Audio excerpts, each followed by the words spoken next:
नमस्कार, आप सभी का स्वागत न्यूज नाइट में। आपके साथ मैं हूं मुकुल शर्मा। न्यूज नाइट में आपको हम बताएंगे दिन भर आज खबरों में क्या कुछ खास रहा। सबसे पहले अगर बात की जाए 12वें अंतर्राष्ट्रीय योग दिवस की, जी हां, ना सिर्फ हेल्दी एजिंग के लिए किस तरीके से महत्वपूर्ण हो जाता है, बल्कि जब हम बेहतर भविष्य की बात करते हैं दुनिया के लिए, वहां क्यों जरूरी बताया गया है योग, इसके बारे में आपको जानकारी देंगे। और साथ ही साथ आपको बताएंगे समुद्र में किस तरीके से भारत की मारक क्षमता जो है वो और ज़्यादा मजबूत हुई है, और ज़्यादा अगर क्षमता को देखा जाए क्या इसमें इजाफा हुआ है, इसमें भी आपको हम जानकारी देंगे। और साथ ही बात करेंगे नीट री एग्ज़ाम को लेकर भी। जी हाँ, आज नीट का जो एग्ज़ाम हुआ है, हमने देखा किस तरीके से करीब 20 लाख छात्रों ने जो एग्ज़ाम अपना दिया, क्या कुछ इसमें तैयारियां की गई थी और किस तरीके से अगर देखा जाए इस बार कोई भी कोताही नहीं बरती गई, इसके बारे में भी और विस्तार से आपको बताएंगे। साथ ही नजर डालेंगे कई और जो खबरें हैं उन पर भी, लेकिन सबसे पहले नजर डालते हैं हेडलाइंस पर। 12वें अंतर्राष्ट्रीय योग दिवस पर कोलकाता में प्रधानमंत्री के नेतृत्व में हुआ मुख्य कार्यक्रम का आयोजन। पीएम ने योग को बताया मानवीय एकता का आधार, कहा योग सिखाता है संतुलित जीवन की कला।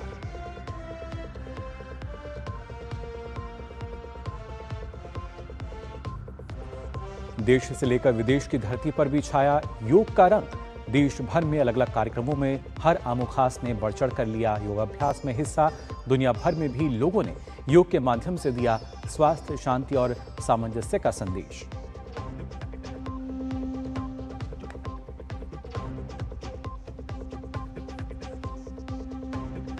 समुद्र में बढ़ी भारतीय नौसेना की ताकत, बेड़े में शामिल हुए 3 स्वदेशी युद्धपोत, मारक क्षमता और आत्मनिर्भर भारत की दिशा में अहम कदम।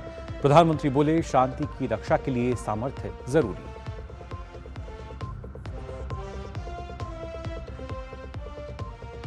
देश भर में कड़ी सुरक्षा के बीच नीट री एग्जाम संपन्न। अभिभावकों और छात्रों ने परीक्षा की तैयारियों को लेकर जताई संतुष्टि। छात्रों की सुविधा के लिए 45 मिनट तक दिल्ली एयरपोर्ट पर रुक रहा पीएम का काफिला।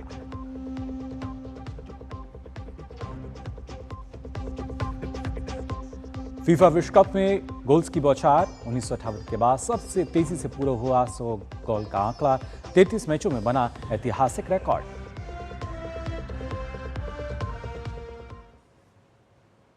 और आइए अब शुरुआत करते हैं न्यूज नाइट की। आपको बता दें, प्रधानमंत्री नरेंद्र मोदी ने 12वें अंतर्राष्ट्रीय योग दिवस के अवसर पर कोलकाता के रेड रोड पर हजारों लोगों के साथ योगाभ्यास किया। सफेद टी शर्ट और सफेद पैंट पहने प्रधानमंत्री ने कार्यक्रम स्थल पर लोगों के साथ योगासन किए। करीब 40 मिनट के सत्र के दौरान पीएम मोदी प्रतिभागियों के बीच घूमते भी नजर आए। उन्होंने योग प्रोटोकॉल के अनुसार किए जा रहे आसनों को करीब से देखा और ये सुनिश्चित भी किया कि उन्हें सही तरीके से किया जा रहा है। उन्होंने कई मौकों पर प्रतिभागियों की मुद्राएं ठीक करने में भी उनकी मदद की। प्रधानमंत्री नरेंद्र मोदी ने कहा कि योग दुनिया का सबसे बड़ा सामुदायिक उत्सव बन गया है, जो विभिन्न देशों और संस्कृतियों के लोगों को एकजुट करता है।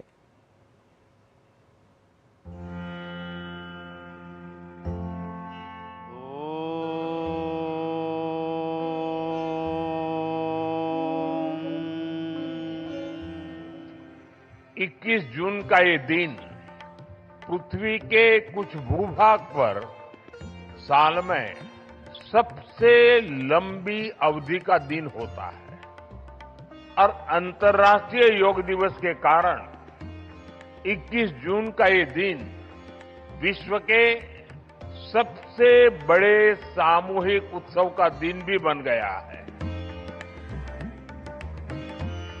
योग केवल शारीरिक श्रम का साधन नहीं है। योग किसी एक आयु वर्ग के लिए सीमित भी नहीं है। भारत में हम जानते हैं और देखते आए हैं, योग मानव के जीवन का चेतना के साथ, ऊर्जा के साथ एक प्रकाश भी है। इसलिए इस वर्ष अंतर्राष्ट्रीय योग दिवस की थीम रखी गई है, योगा फॉर हेल्दी एजिंग। उम्र बढ़ने पर भी हम स्वस्थ रह सकते हैं, हम ऊर्जावान और सक्रिय रह सकते हैं। योग हमें इसके लिए मार्ग दिखाता है। योग केवल हमारे शारीरिक स्वास्थ्य पर ही फोकस नहीं करता। योग मानसिक स्वास्थ्य से शारीरिक स्वास्थ्य का मार्ग दिखाता है। इसलिए योग के विषय में युक्त चेष्टस्य कर्मसु कहा गया है। यानी हमें क्या करना चाहिए, क्या नहीं करना चाहिए, इसका बोध, ये बोध हमारे जीवन में शांति का स्रोत तो बनता ही है, इससे विश्व शांति का मार्ग भी खुलता है। इसलिए योग आज केवल हमारी पर्सनल लाइफस्टाइल के लिए जरूरी है इतना ही नहीं है, योग दुनिया के बेहतर भविष्य के लिए एक आवश्यकता भी है। जब समाज स्वस्थ होगा तब राष्ट्र भी अधिक सक्षम, अधिक समृद्ध और आत्मविश्वासी बनेगा। मैं सबके लिए कामना करता हूं, सर्वे भवन्तु सुखिनः, सर्वे सन्तु निरामया। आप सभी को अंतर्राष्ट्रीय योग दिवस की बहुत बहुत शुभकामनाएं, बहुत बहुत धन्यवाद।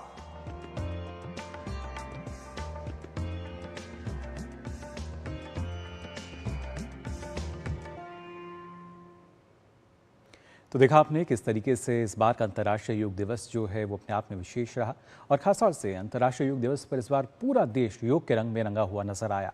हिमालय की वादियों से लेकर समुद्र तटों तक, ऐतिहासिक स्मारकों से लेकर सैन्य ठिकानों तक देश भर में लाखों लोगों ने योगाभ्यास कर स्वस्थ जीवन का संदेश दिया। राष्ट्रपति, उपराष्ट्रपति, केंद्रीय मंत्रियों, मुख्यमंत्रियों, जनप्रतिनिधियों ने विभिन्न कार्यक्रमों में भाग लेकर योग को जन आंदोलन बनाने का आह्वान किया। 21 जून की सुबह देश भर में योग के नाम रही। अंतर्राष्ट्रीय योग दिवस पर देश भर में विभिन्न कार्यक्रमों का आयोजन किया गया। मध्य प्रदेश के जबलपुर में आयोजित समारोह में राष्ट्रपति द्रौपदी मुर्मू ने हजारों लोगों के साथ योगाभ्यास किया। इस दौरान मध्य प्रदेश के राज्यपाल मंगू भाई पटेल और मुख्यमंत्री डॉक्टर मोहन यादव भी मौजूद रहे। राष्ट्रपति ने लोगों से योग को अपनी दिनचर्या का हिस्सा बनाने का आह्वान किया। आज विश्व जो अनेक चुनौतियों का सामना कर रहे हैं, तो योग मानवता को शांति, संतुलन, समरसता और सामूहिक कल्याण का मार्ग दिखाने में महत्वपूर्ण भूमिका निभा रहे हैं। मैं अंतर्राष्ट्रीय योग दिवस के अवसर पर सभी देशवासियों से ये संकल्प लेने का आग्रह करती हूँ, ये योग को अपने दैनिक जीवन का अभिन्न अंग बनाएंगे। ऐसा करके वे स्वस्थ व्यक्ति, स्वस्थ परिवार, स्वस्थ समाज, स्वस्थ राष्ट्र और स्वस्थ विश्व के निर्माण के महान लक्ष्य में अपना योगदान देंगे। लद्दाख की खूबसूरत वादियों के बीच लेह के स्तूपिक स्टेडियम में उपराष्ट्रपति सीपी राधाकृष्णन ने योग किया। कार्यक्रम में हजारों बच्चों, स्थानीय नागरिकों और अधिकारियों ने सामूहिक योग अभ्यास किया। उपराष्ट्रपति ने योग को भारत की आध्यात्मिक और सांस्कृतिक विरासत बताते हुए इसे जीवन शैली का हिस्सा बनाने की अपील की। The International Day of Yoga is more than a celebration of physical exercise. It is a recognition of ancient gift from Bharat to the humanity. Our rishis and munis, through years of meditation, austerity and spiritual inquiry, developed a holistic system that nurtures the body, calms the mind and elevates the soul. Lok Sabha अध्यक्ष ओम बिरला, राज्यसभा के उपसभापति हरिवंश और वरिष्ठ सांसद रविशंकर प्रसाद ने सामूहिक योग कार्यक्रम में हिस्सा लिया। केंद्रीय गृह मंत्री अमित शाह ने अहमदाबाद में योग अभ्यास करते हुए कहा कि योग मानवता के लिए भारत का अमूल्य उपहार है। वहीं मेघालय की राजधानी शिलांग में रक्षा मंत्री राजनाथ सिंह ने वायुसेना प्रमुख और सैन्य अधिकारियों के साथ योग किया। असम के गुवाहाटी में वित्त मंत्री निर्मला सीतारमण और मुख्यमंत्री हेमंत बिश्व शर्मा ने सामूहिक योग सत्र में हिस्सा लिया। दिल्ली में आयोजित विभिन्न कार्यक्रमों में केंद्रीय स्वास्थ्य मंत्री जेपी नड्डा, विदेश मंत्री डॉक्टर एस जयशंकर, शिक्षा मंत्री धर्मेंद्र प्रधान और खेल मंत्री मनसुख मांडविया भी शामिल हुए। केंद्रीय मंत्री अश्विनी वैष्णव ने राजस्थान के बीकानेर में योग दिवस कार्यक्रम में हिस्सा लिया। उन्होंने करणी सिंह स्टेडियम में आयोजित कार्यक्रम में सैकड़ों लोगों के साथ योग अभ्यास किया। केंद्रीय मंत्री पीयूष गोयल ने मुंबई में सामूहिक योग कार्यक्रम के दौरान योग अभ्यास किया। उन्होंने स्वस्थ जीवन के लिए लोगों से योग अपनाने की अपील की। भारतीय जनता पार्टी के अध्यक्ष नितिन नवीन ने पंजाब के जालंधर में आयोजित सामूहिक योग कार्यक्रम में हिस्सा लिया। इस अवसर पर उन्होंने सैकड़ों लोगों के साथ योग किया। नितिन नवीन ने युवाओं से नशे से दूर रहने और स्वस्थ जीवन शैली अपनाने की अपील की। मुख्यमंत्री योगी आदित्यनाथ ने झांसी में हजारों लोगों के साथ योग किया। उन्होंने कहा कि प्रधानमंत्री नरेंद्र मोदी के प्रयासों से योग को विश्वव्यापी पहचान मिली है। बिहार के मुख्यमंत्री सम्राट चौधरी ने पटना के पाटलिपुत्र खेल परिसर में आयोजित सामूहिक योग कार्यक्रम के दौरान योग किया।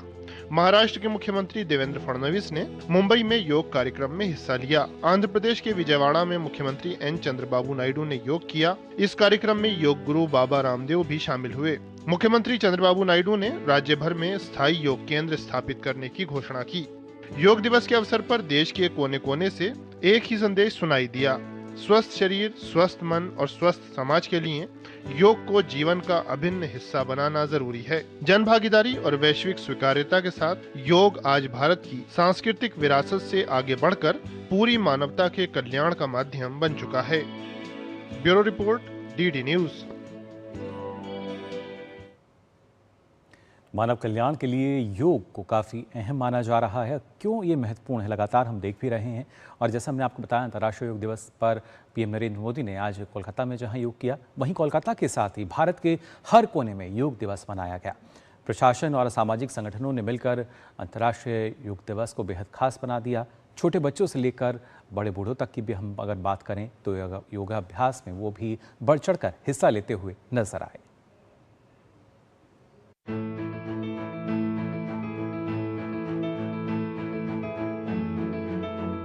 पूरी दुनिया में आज 21 जून को योग दिवस बड़े उत्साह के साथ मनाया गया।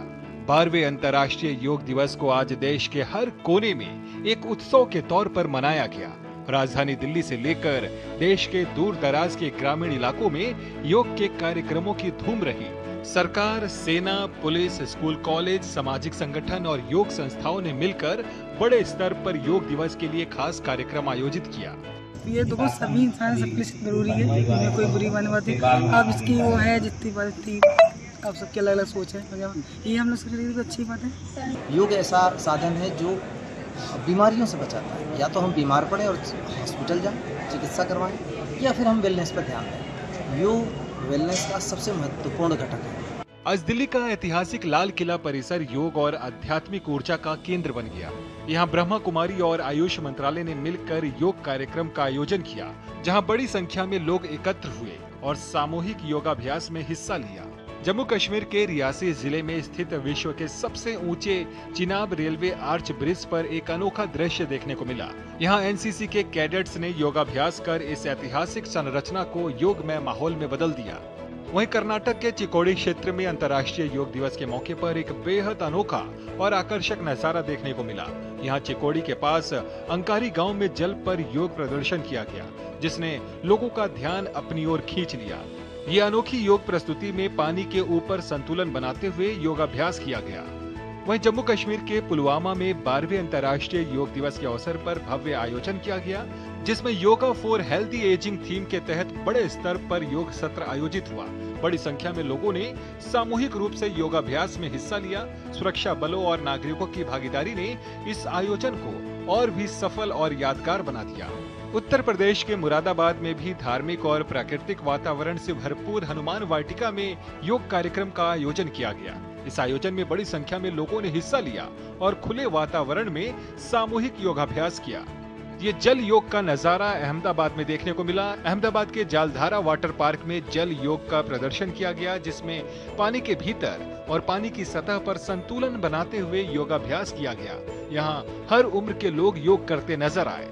नरेंद्र मोदी जी का खूब खूब आभार कि इतना अच्छा प्लेटफॉर्म दिया है, और योग हमारी संस्कृति है, हमारी धरोहर है, तो उनकी वजह से आज ये इतनी बड़ी ऊंचाई पर पहुंच रहा है, तो उनके लिए खूब खूब आभार। योग जीवन में बहुत जरूरी है। अपने स्वास्थ्य, मन सबको जोड़ता है, और इसके लिए मन का स्वास्थ्य जो अगर अच्छा होगा तो सब हम कर सकते हैं। देश भर में योग दिवस के इन अलग अलग और अनोखे आयोजनों ने एक बार फिर साबित किया कि योग सिर्फ अभ्यास नहीं बल्कि जीवन शैली बन चुका है, जो हर उम्र और हर क्षेत्र के लोगों को जोड़ रहा है। Bureau report, DD news. तो देखा आपने किस तरीके से पूरे देश में जो योग है वो नजर आया हर कोने में, लेकिन ना सिर्फ देश बल्कि विदेशों की अगर बात की जाए वहां किस तरह की तस्वीरें आई वो भी आपको बताएंगे। लेकिन उससे पहले यहाँ रुक रहे हैं छोटे से ब्रेक के लिए, जल्द लौटते हैं। खाने में मेरी क्वीन के लिए क्या है? किंग मटर पनीर, किंग बैगन भरता, king veg pulao, king palak paneer kofta. ये सब किंग क्यों? क्योंकि ये सब बना है MDH किचन किंग से आपका बॉस। MDH किचन किंग, असली किचन किंग। MDH पढ़ता है, खेलता है, झूलता उछलता है, दौड़ता कभी कभी दौड़ कर आता है, आगे आगे बढ़ता है इंडिया, अमूल दूध पीता है इंडिया। यार कैसे ले पाएंगे घर? नहीं, आज गर्मी बहुत है ना? यस, बहुत ही ज्यादा। पापा, घर खरीदने की planning is not easy. Vini, long term savings का बेस्ट प्लान बताना। LIC protection plus plan. LIC और सेविंग्स? यस, इसमें इंश्योरेंस और फंड्स दोनों में इन्वेस्ट करके गोल्स के हिसाब से सम अश्योर्ड एडजस्ट कर सकते हो। LIC protection plus plan, future insured, growth assured. मेरी पसंद, मेरी पसंद, मेरी पसंद, मेरी पसंद,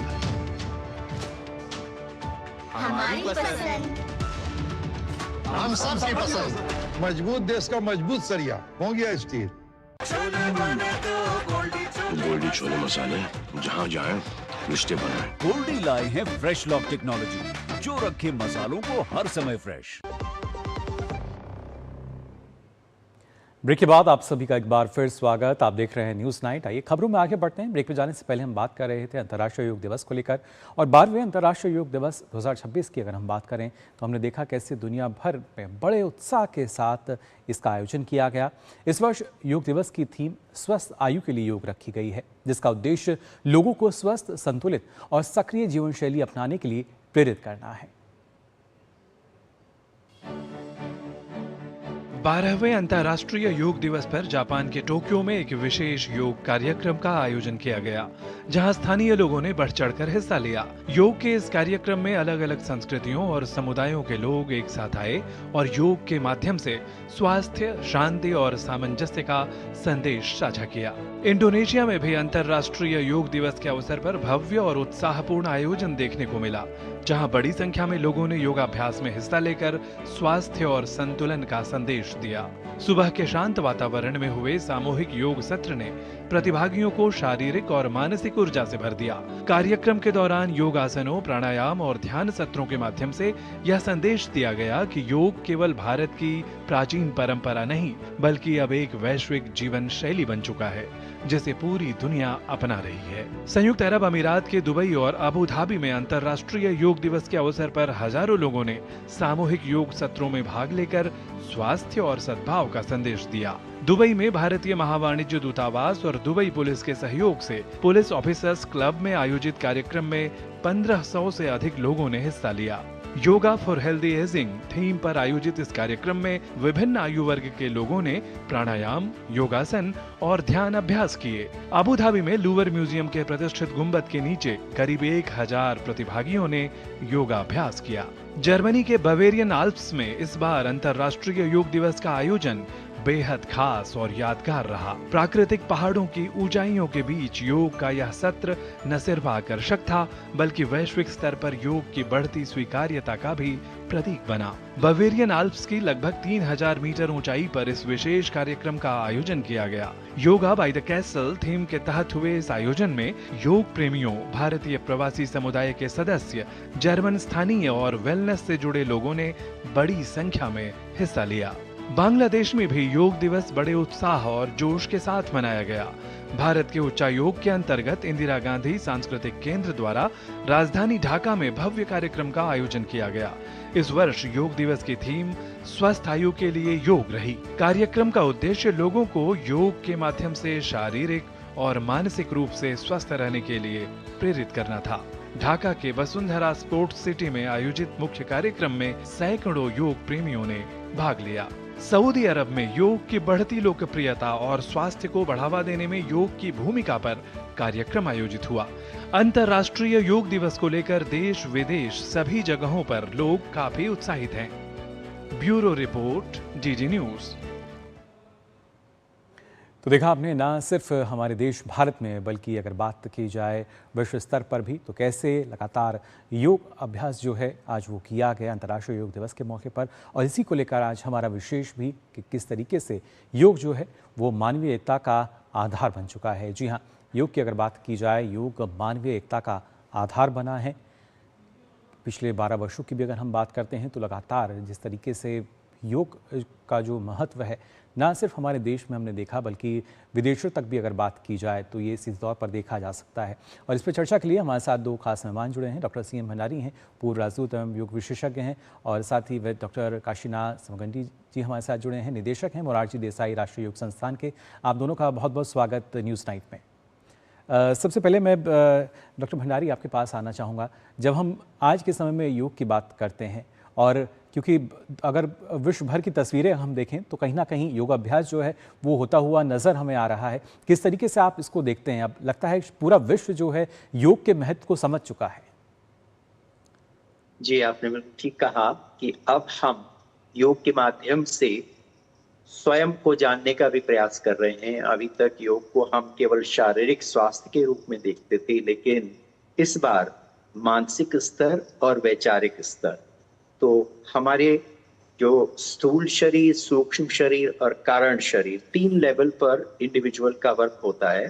तो मुझे बहुत खुशी है कि आज सुबह प्रधानमंत्री जी ने अपने उद्बोध में ये बात हाईलाइट की कि अब हमने स्वभाव की ओर जाना है कि किस तरह से हम अपने स्वभाव को योग के माध्यम से हर व्यक्ति अपने स्वभाव को अनुकूलता में लाए, हम एक दूसरे से सामंजस्य बना सकें, क्योंकि वैश्विक स्तर पर इस समय बहुत आवश्यकता है कि राष्ट्र जो है, अलग अलग राष्ट्र अपने हित देख रहे हैं, लेकिन जो वसुधैव कुटुंबकम वाली भावना है, एक जो ह्यूमैनिटी की हम बात करते हैं, मनुष्यता की बात करते हैं, तो वहां पर योग का बहुत प्रमुख रोल आ जाता है वैचारिक लेवल पर और मानसिक स्तर पर।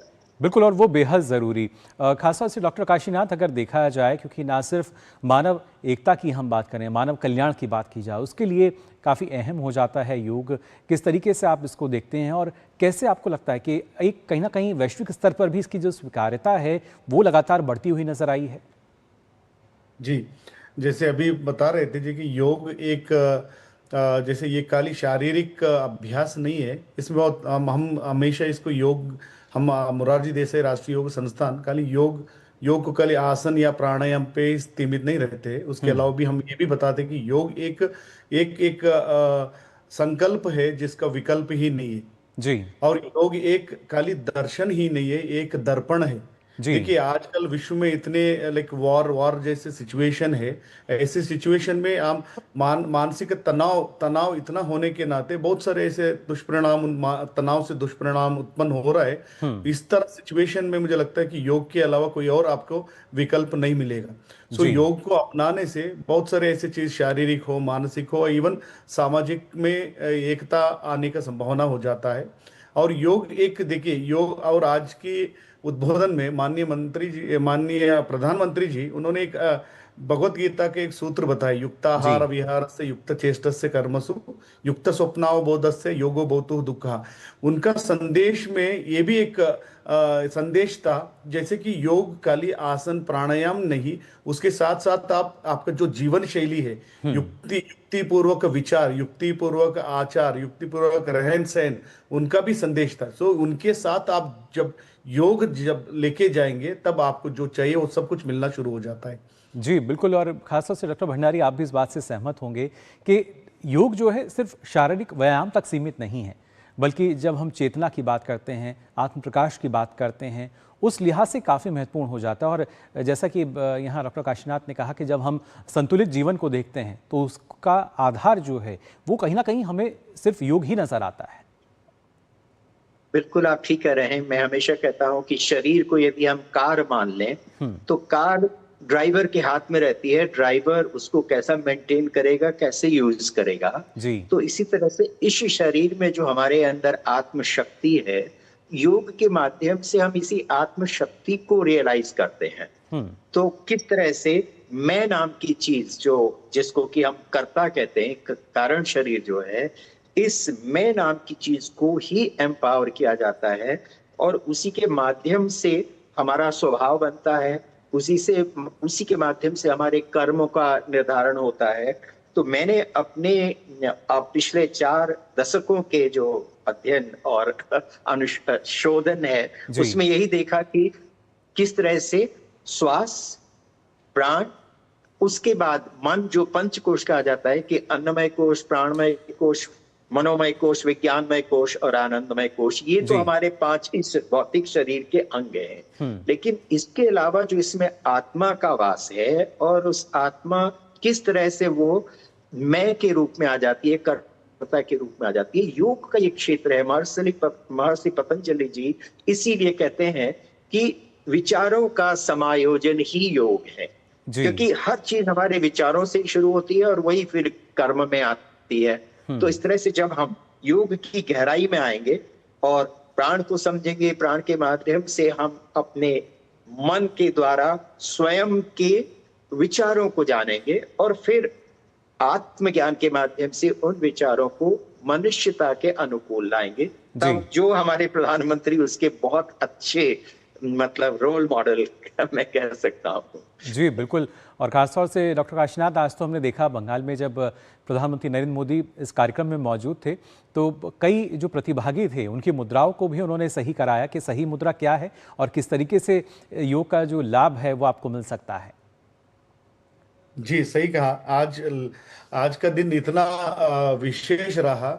देखिए पिछले 11 साल से हमारे साथ हम सभी लोग जनसामान्य के साथ बैठ के योग अभ्यास करते थे और आपकी बार ऐसा रहा, ऐसा एक संदर्भ मिला सबको कि वो योग शिक्षक बन के हर एक जनसमूहों में जा रहे थे। हर आसन से लेके प्राणायाम की मुद्रा कैसी होना है, आसन करते समय कैसे बैठना है, इन सभी का भद्रासन करते समय भी कैसे बैठना है, हर एक सूक्ष्मता से उन्होंने सबको मार्गदर्शन दिया। ये संदेश देता है कि खाली अभ्यास करना नहीं, उसके साथ साथ लोगों को भी आप प्रेरित करिए, लोगों को भी आप सही करने का अभ्यास करने का प्रयास करिए। इससे ही क्या होता है, जैसे पहले ही बताया कि ये वसुधैव कुटुंबकम, खाली खुद ही स्वस्थ नहीं, उसके साथ साथ परिवार को भी, समाज को भी स्वस्थ रखना है।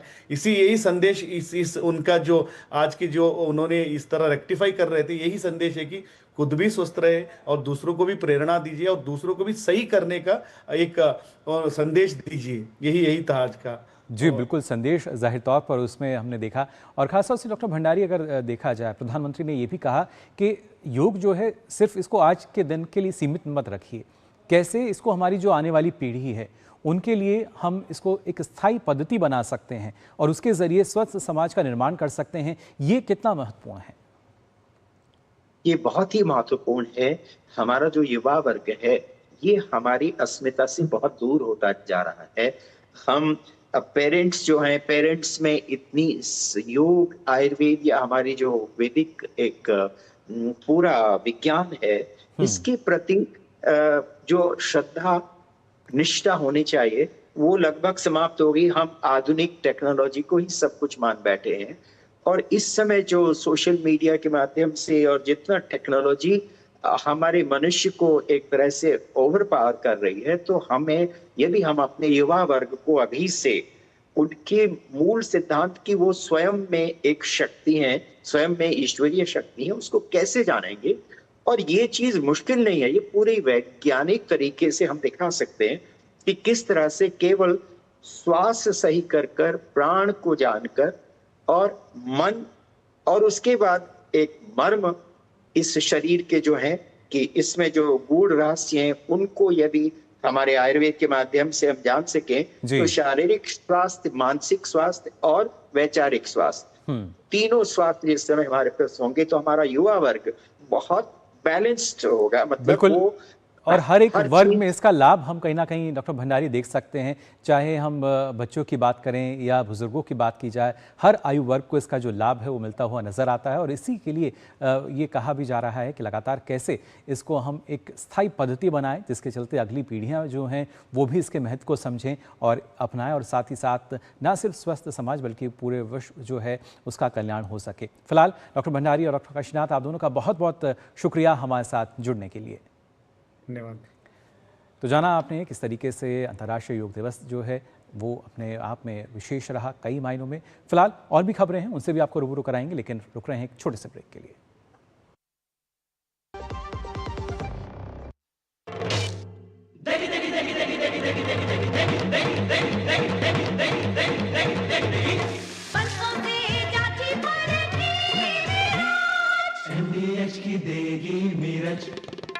देगी मिर्च का तड़का, अंग अंग फड़का। MDH की देगी मिर्च। जब धरती चीर कर निकलता है लोहे का पत्थर और मिलता है मोंगिया के जोश से, फिर तपता है, पिघलता है और बनता है फौलाद। अब होता है सरिया सारी खूबियों के साथ। मोंगिया स्टील, मजबूत देश का मजबूत सरिया।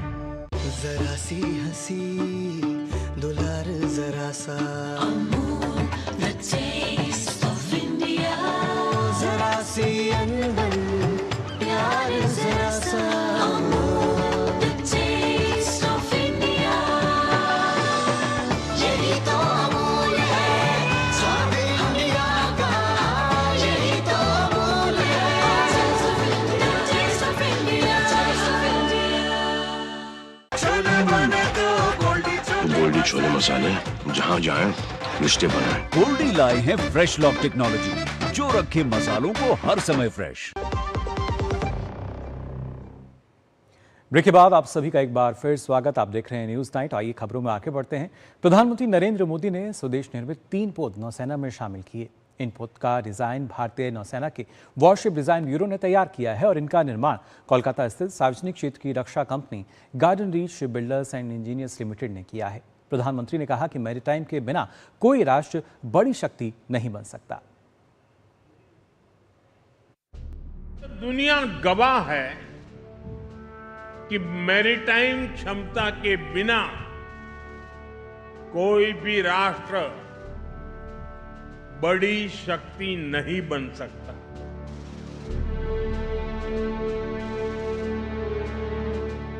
मेरी शक्ति की सामर्थ्य की पहचान मेरी आत्मनिर्भरता पर है। भारत निर्माता बनना चाहता है और जिस दिन निर्माता होगे ना, उस दिन हम निर्णायक भी होंगे।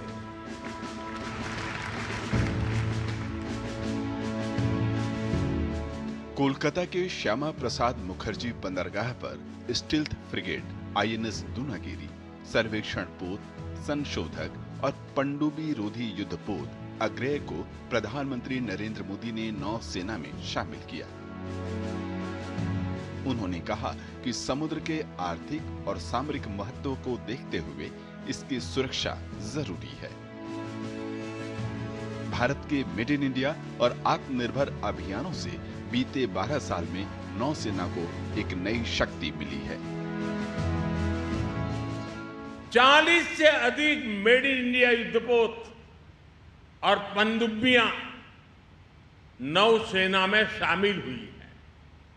यानी लगभग हर कुछ सप्ताह में भारतीय नौसेना को एक नई शक्ति मिली है। वर्तमान में भी 45 बड़े नौसैनिक प्लेटफॉर्म निर्माणाधीन है। यह केवल संख्या नहीं है, यह भारत की औद्योगिक क्षमता का प्रमाण है। प्रधानमंत्री ने बताया कि देश एक बड़े विजन के साथ ब्लू इकोनॉमी और मैरीटाइम क्षेत्र में तेजी से प्रगति कर रहा है। शिप निर्माण क्षेत्र में भी भारत ने प्रगति की है। ये सभी पॉलिसी रिफॉर्म के परिणाम हैं। भारत अब दुनिया के बाजार में सिर्फ एक रक्षा सामग्री का खरीदार देश नहीं है, बल्कि एक निर्माता है और एक निर्यातक है। 2014 तक देश का कुल डिफेंस प्रोडक्शन 40,000 करोड़ रुपए के आसपास था। आज यह बढ़कर लगभग 1,80,000 करोड़ रुपए तक पहुंच गया है। 2014 तक भारत करीब 700 करोड़ रुपए के रक्षा उत्पादों का निर्यात करता था, 700 करोड़। आज यह आंकड़ा बढ़कर करीब 40,000 करोड़ रुपए पहुंच रहा है। लेकिन 12 साल में जो प्रगति हुई है वो ये बताती है कि जब नीति स्पष्ट हो, जब दिशा ठीक हो, जब साथ साथ मिलकर काम करें, तो देश में कितना बड़ा परिवर्तन हो सकता है।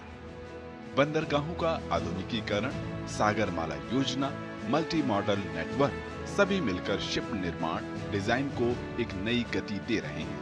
भारत का बढ़ता सामर्थ्य 21वीं सदी के नए भारत, विकसित भारत का उद्घोष है। 17 महीनों में ये दूसरी ट्राई कमिश्निंग है। INS दूनागिरी, INS अग्रे और INS संशोधक के निर्माण में 200 से ज़्यादा MSMEs ने अपना योगदान दिया है। आज विश्व हाइड्रोग्राफिक दिवस है। ऐसे में INS संशोधक का समुद्र में उतरना और भारत के लिए नई खोज करना इस बात का पर्याय है कि भारत विश्व मानचित्र पर तेजी से उभर रहा है। INS संशोधक से मैं विशाल बेरिस्टो, कैमरामैन सौरभ के साथ DD न्यूज़। तो देखा आपने किस तरीके से अब समंदर में भारतीय नौसेना का जो सामर्थ्य है और मजबूत होता हुआ नजर आ रहा है और भारत लगातार आत्मनिर्भरता की तरफ बढ़ रहा है। फिलहाल बुलेटिन में हम यहाँ रुक रहे हैं एक छोटे से ब्रेक के लिए। बहुत जल्द लौटते हैं। आप बने रहिए DD न्यूज़ पर। हमें पता है चमकी चाट से क्या बना है? सैंडविच, लस्सी और छाछ और हर घूंट में चमकी चाट, ड्राई फ्रूट और दही बड़े। चमकी चाट से स्वाद बढ़े और चाट पपड़ी दही बल्ले। चमकी चाट से बल्ले बल्ले। असली स्वाद सिर्फ चमकी चाट। आप फिक्र मत कीजिए खन्ना साहब, वादा तो कर दिया पर ये पहुंचेगा कैसे? एक दिन में मार्कशीट कैसे मिलेगी शालिनी को? कल संडे, मॉम की दवाइयाँ कल तक नहीं पहुंची तो पहुंच जाएगा। जो भी तुम चाहोगे मैं पहुंचाऊंगा, एक दिन में डिलीवरी करके आऊंगा। सबको पता है कि मैं सबका दोस्त हूँ, हर सामान टाइम से पहुंचाने की ये बात है, दिल को दिल से मिलाने की ये बात है। ये है भारतीय डाक की नई 24 स्पीड पोस्ट सेवा। अब आपकी हर पोस्ट की गारंटीड डिलीवरी सिर्फ एक दिन में, OTP की अतिरिक्त सुरक्षा के साथ। 24 स्पीड पोस्ट, भरोसा आपका, वादा हमारा। डाक सेवा, जन सेवा।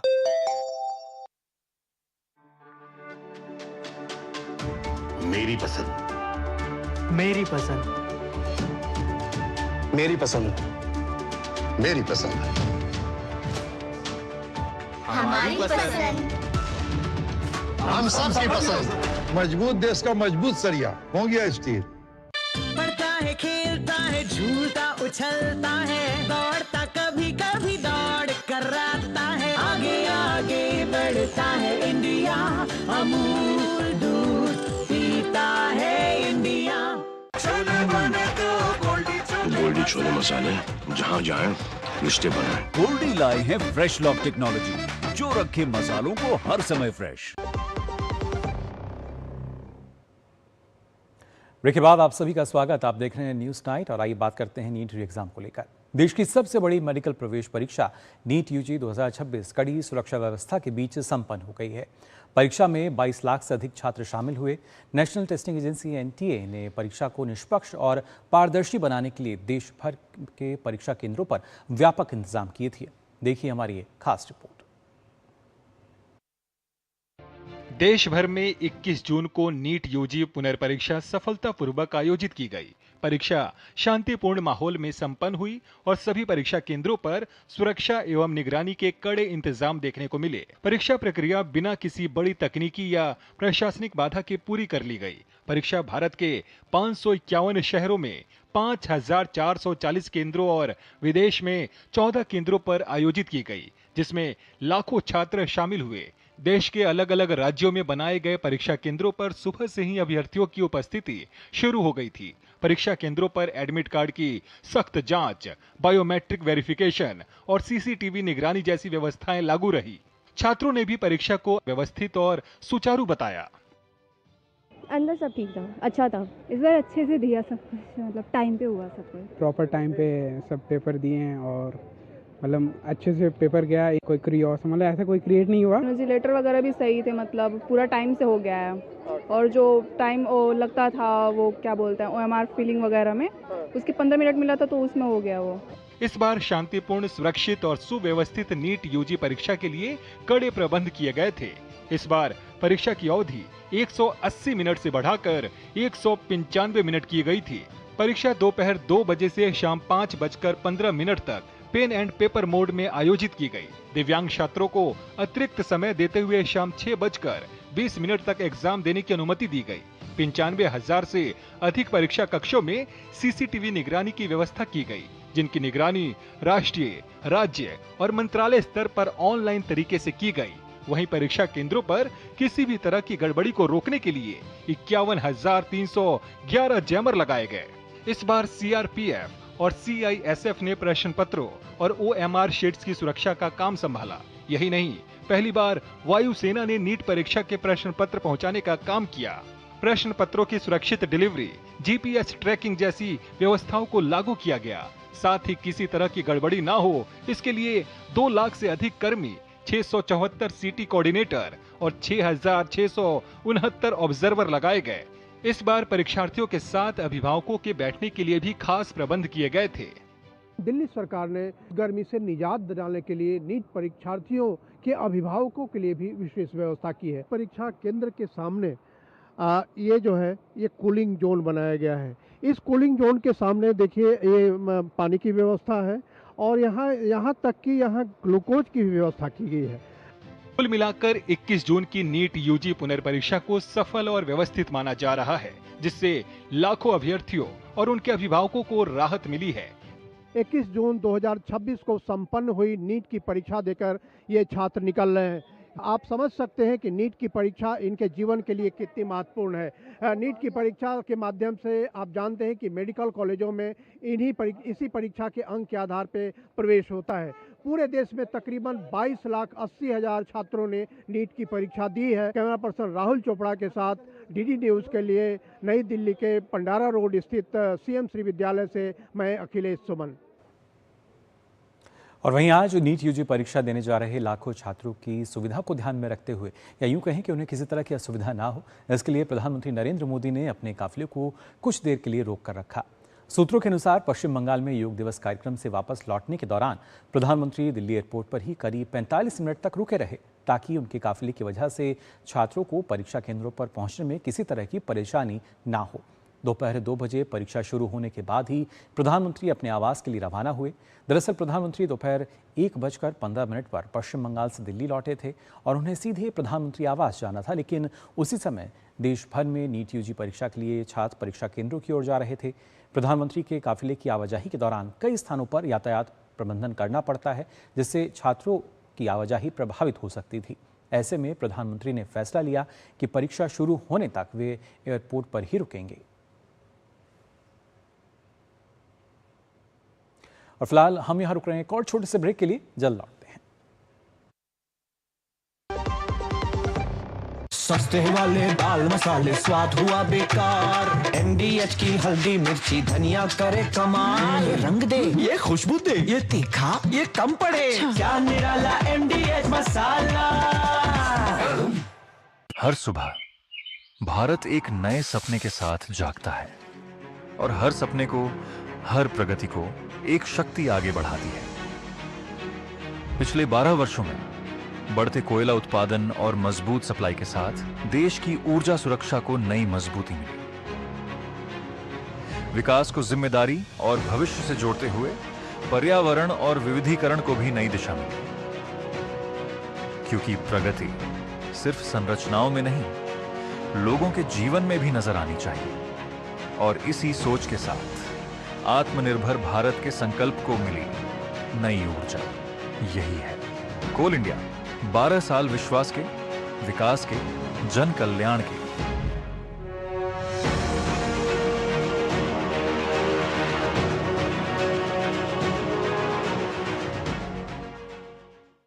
पढ़ता है, खेलता है, झूलता उछलता है, दौड़ता कभी कभी दौड़ कराता है, आगे आगे बढ़ता है इंडिया, अमूल दूध पीता है इंडिया। ओ हरी भैया, अरे वाह, खेतों में कौन सी फसल लगाए हो? 12 महीने कमा कर दे ऐसी फसल। क्या? मैंने नया व्यवसाय शुरू किया है। उसके लिए पैसे? इसमें किसी निवेश की जरूरत ही नहीं। अच्छा मुखिया जी। अरे मुखिया जी नमस्ते। अरे हरी, कब आ रहे हो? आप बस चलिए, मैं पहुंचता हूं। अब मैं LIC एजेंट हूं। LIC एजेंट बनो, अब बड़ा सोचो। हमारी वेबसाइट पर जाएं या अपनी नजदीकी LIC शाखा से संपर्क करें। गोल्डी छोले मसाले, जहां जाएं रिश्ते बनाएं। गोल्डी लाए हैं फ्रेश लॉक टेक्नोलॉजी, जो रखे मसालों को हर समय फ्रेश। आप देख रहे हैं न्यूज़ नाइट। आई खबर में आगे बढ़ते हैं। ब्रेक पे जाने से पहले हमने जाना था किस तरीके से नीट एग्ज़ाम जो है वो पूरी तरीके से सफलतापूर्वक संपन्न हुआ। और रविवार को हमने देखा देश में नीट UG 2026 की पुनर्परीक्षा देश के करीब 5440 और विदेश स्थित 14 केंद्रों पर सकुशल और निर्विघ्न संपन्न हुई, जिसमें करीब 20,79,000 से अधिक छात्र छात्राओं ने हिस्सा भी लिया। अभूतपूर्व सुरक्षा, निष्पक्षता, पारदर्शिता और संवेदनशीलता के तहत आयोजित इस परीक्षा में शारीरिक रूप से चुनौतीपूर्ण 10,000 से अधिक अभ्यर्थियों ने, आपको बता दें इसमें विशेष व्यवस्था उनके लिए की गई थी। साथ ही शारीरिक रूप से अस्वस्थ चल रहे 81 बच्चों की परीक्षा के विशेष परीक्षा कक्षों का भी इस दौरान इंतजाम किया जा सके, जिसमें उनके सपनों में कोई व्यवधान और बाधा ना पड़े, इसके लिए इंतजाम किए गए। NTA ने छात्रों और अभिभावकों को आश्वस्त किया है कि एजेंसी हर परीक्षा की पारदर्शी और निष्पक्ष प्रक्रिया के लिए पूर्ण रूप से प्रतिबद्ध है। नेशनल टेस्टिंग एजेंसी ने कहा है कि नीट 2026 के परीक्षा परिणाम जल्द से जल्द घोषित किए जाएंगे, जिससे बच्चों के अकादमिक सत्र में कोई देरी ना हो। नेशनल टेस्टिंग एजेंसी के महानिदेशक अभिषेक सिंह से खास बातचीत की हमारे संवाददाता अश्विनी मिश्र ने। आज देश भर में नीट UG री एग्जाम सकुशल संपन्न हुआ। NTA के डायरेक्टर जनरल अभिषेक सिंह जी हमारे साथ हैं। सर, अभूतपूर्व सुरक्षा के इंतजाम थे, अभूतपूर्व व्यवस्थाएं भी, सहूलियत की भी की गई। किस रूप में इस पूरे निर्विघ्न संपन्न होने को देखते हैं प्रक्रिया? देखिए, सरकार पूरी कटिबद्ध थी। बच्चों के साथ ये वादा किया था कि ये जो री एग्ज़ाम हो रहा है उसको पूरी सुरक्षा से, पूरी ईमानदारी से, पूरी बच्चों के सुविधाओं को देखते हुए कंडक्ट कराएगी। कम समय पे कराने के बावजूद किसी भी तरह की अनियमितता, किसी भी तरह की असुविधा नहीं होनी थी। तो NTA ने सरकार के सभी अंगों के साथ मिल कर के इस एग्ज़ाम को कराया है, जिसमें हमें सभी विभागों का योगदान मिला, सभी डिपार्टमेंट, सभी एजेंसीज़ का, जिसकी वजह से बिल्कुल टीम भारत, टीम NTA के समर्थन में आ गई, जिससे हम ये परीक्षा सुचारू रूप से कंडक्ट कराने में सफल हो पाए। बहुत सारे बच्चे जो मेडिकली चैलेंज थे या ऐसी स्थिति में थे कि अस्पताल में थे या परीक्षा भी देने की स्थिति में नहीं थे, खबरें ऐसी है कि उनके लिए भी विशेष इंतजाम किए गए। इसमें हमारे पास कई इस तरह के केसेज आए, मेडिकल केसेज आए, लगभग 80 से ज़्यादा मेडिकल केसेज आए जिसमें बच्चों को हेल्प की ज़रूरत थी। एक केस तो बहुत गंभीर था, एक बच्ची थी कलकत्ता में जिसका पिछले हफ्ते एक्सीडेंट हो गया था, फ्रैक्चर हो गया था, वो अस्पताल के में एडमिट थी। उसके बावजूद उसने परीक्षा दिया, तो उसके लिए विशेष इंतजाम करने पड़े। एक्स्ट्रा एफर्ट करके उसके लिए उसी सेंटर पे अलग रूम पे अरेंजमेंट करके, CCTV की व्यवस्था करके, सेपरेट इन्विजिलेटर्स करा करके उसको सारी फैसिलिटीज़ दे करके एग्ज़ाम दिलाने में सुविधा दी। इसी तरह कुछ बच्चे थे जिनकी कीमोथेरेपी चल रही थी, कुछ बच्चे थे जिनके एक्सीडेंट हुआ था, फ्रैक्चर हुआ था, उनको आवश्यकता की जो थी, किसी को स्क्राइब की आवश्यकता थी, तो यह सब उपलब्ध करा करके एक मानवीय दृष्टिकोण से कि कैसे हम न सिर्फ परीक्षा कराएं बट बच्चे जो तमाम मेंटल स्ट्रेस से गुजरते हैं उनकी इश्यूज़ को ध्यान में रख करके एक सही तरीके से परीक्षा करा पाएँ। हाँ, 9 पसलियाँ टूटी थी खबरों हैं, लेकिन सपने नहीं टूटने दिया आप लोगों ने और पूरी व्यवस्था दी उस तरीके से, बहुत ही अच्छी बात है। अब बच्चों के लिए इस बार जो बुकलेट में है, ये कहा जाता है रफ पेपर भी एक्स्ट्रा 2 बढ़ाए गए थे। फिर उसके अलावा भी बच्चों को सबसे ज़्यादा दिमाग में होता है ऑफिशियल की आंसर की कब तक आ जाएगी, रिजल्ट कब तक आ जाएगा, ये भी उत्कंठा होती है बच्चों। देखिए, रफ पेपर बढ़ाने के लिए भी जो एनटीए की व्यवस्था थी उसमें हमें कुछ बच्चों की शिकायत आई थी कि रफ पेपर सामान्यतः एनटीए पेपर के आखिर में देता है, 2 पन्ने, और वो आखिर में जो पन्ने होते हैं उसको बाएं हाथ से जो लिखने वाले बच्चे होते हैं उनको बड़ी असुविधा होती है, क्योंकि पेपर इधर रहता है, उनको इधर करके जाने में, रफ करने में दिक्कत होती है। तो हमने ये क्या किया कि 2 बच्चे पीछे दिए, 2 पन्ने और 2 पन्ने आगे दे दिए, ताकि लेफ्ट हैंडेड लोग जो होते हैं, जो कि लगभग 15% है, हमारे 22 लाख बच्चों में से लगभग 3 लाख से ज़्यादा बाएं हाथ से लिखने वाले बच्चे हैं, उनकी सुविधा को देखते हुए हमने 2 पन्ने इधर दिए रफ के और 2 पन्ने आखिर में दिए, और टोटल भी बच्चों को यह भी सुविधा दिया कि पेपर में कहीं भी रफ कर सकते हैं। आंसर की वो कब तक और रिजल्ट कब तक सबसे ज़्यादा बच्चों के दिमाग में, क्योंकि थोड़ा सा डिले हुआ है री एग्जाम की वजह से। देखिए, हमने परीक्षा बहुत कम समय में कराई, 37 दिनों में करा ली परीक्षा, जिसको कराने में 5 महीने से ज़्यादा लगते हैं। तो जो आंसर की का इवैल्यूएशन है वह भी हम जल्द से जल्द करेंगे, जिससे कि किसी भी तरह से जो मेडिकल की काउंसलिंग होती है या बच्चों का जो एकेडमिक कैलेंडर होता है वह प्रभावित ना हो पाए। खबरें इस तरीके की है कि योगा दिवस के बाद 1:15 बजे के आसपास आईजीआई पीएम साहब पहुंचे, बच्चों को किसी तरीके से मूवमेंट में, क्योंकि रूट लग जाता है तो आने जाने में दिक्कतें होती हैं, 50 मिनट 45 मिनट से ज़्यादा देर तक उन्होंने वेट भी किया। माननीय प्रधानमंत्री जी हमेशा देश के सभी लोगों के लिए, विशेषकर बच्चों के लिए, आपने देखा होगा हर साल परीक्षा पे चर्चा कार्यक्रम होता है, उसमें प्रधानमंत्री जी बच्चों के दिमाग में जो तमाम इश्यूज होती हैं, जो मेंटल स्ट्रेस होता है, जो प्रश्न होते हैं परीक्षा की तैयारी करने, उसके बारे में एड्रेस करते हैं। तो माननीय प्रधानमंत्री जी हमेशा वाकिफ़ रहते हैं। इसी तरह से मैंने भी खबर पड़ी, माननीय प्रधानमंत्री जी रुके, इसके लिए मैं बच्चों की तरफ से, एनटीए की तरफ से आभार व्यक्त करता हूं। और ये दिखलाता है कि कितना वो बच्चों की संवेदनाओं से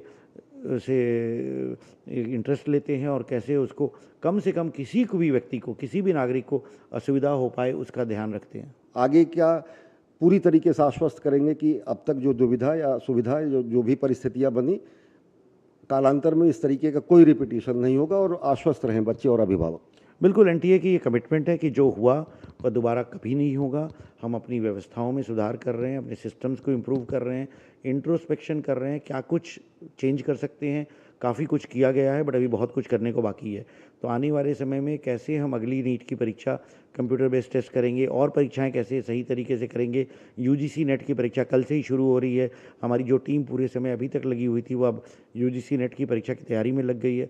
तो हम लोग बिल्कुल कमिटेड हैं कि हर तरह से एग्ज़ाम को सेफ़, सिक्योर और स्टूडेंट फ्रेंडली वे में करा पाएँ। न सिर्फ नीट बल्कि जेईई, सीयूईटी, यूजीसी नेट, हर परीक्षा को बच्चों के लिए एफिशिएंटली, ट्रांसपेरेंटली, सिक्योरली करा पाएँ। निश्चित तौर से अगर देखें तो परिणाम जल्द से जल्द घोषित किए जाएंगे और आगे किसी भी तरीके की कोई असुविधा न छात्रों को हो, न ही उनका एकेडमिक कैलेंडर ईयर किसी तरीके से प्रभावित हो, इसके सारे उपाय किए जा रहे हैं। तो निर्विघ्न संपन्न हुई है नीट यूजी की का री एग्ज़ाम और एनटीए एक बार फिर आश्वस्त करता है कि सभी परीक्षाएं पारदर्शी तरीके से, निष्पक्ष तरीके से संपन्न कराने के लिए एनटीए प्रतिबद्ध है। कैमरा पर्सन राजकुमार के साथ अश्विनी कुमार मिश्र, डीडी न्यूज़, दिल्ली। तो एक खास बातचीत आपने यहाँ पर देखी और आइए बात कर लेते हैं फीफा वर्ल्ड कप को लेकर। विश्व कप अभी अपने शुरुआती चरण में है, लेकिन गोल्स की रफ्तार ने पहले ही इतिहास के पन्नों में अपनी जगह बना ली है। हर दिन नए स्कोर, हर मैच में नया रोमांच और हर गोल के साथ रिकॉर्ड टूट रहे हैं। टूर्नामेंट के 100 गोल्स का आंकड़ा ऐसी रफ्तार से पार हुआ है जो पिछले 68 वर्षों में नहीं देखा गया था। 1958 के बाद पहली बार विश्व कप का शुरुआती चरण इतना आक्रामक, इतना मनोरंजक नजर आया है। किस तरह का अभी तक का सफर रहा है, आप डालिए इस पर नजर। फिलहाल मुझे दीजिए अनुमति। नमस्कार। विश्व कप में गोलों की सुनामी, 68 साल पुराना रिकॉर्ड हुआ ताजा। फीफा विश्व कप 2026 में फुटबॉल प्रेमियों को रोमांच, ड्रामा और गोलों की ऐसी बारिश देखने को मिल रही है जिसने टूर्नामेंट के शुरुआती चरण को ही ऐतिहासिक बना दिया है। अमेरिका, कनाडा और मेक्सिको की मेजबानी में खेले जा रहे इस विश्व कप में महज कुछ दिनों के भीतर ही 100 गोलों का आंकड़ा पूरा हो गया। जो 1958 के बाद किसी भी विश्व कप में सबसे तेज गति से हासिल किया गया शतक है।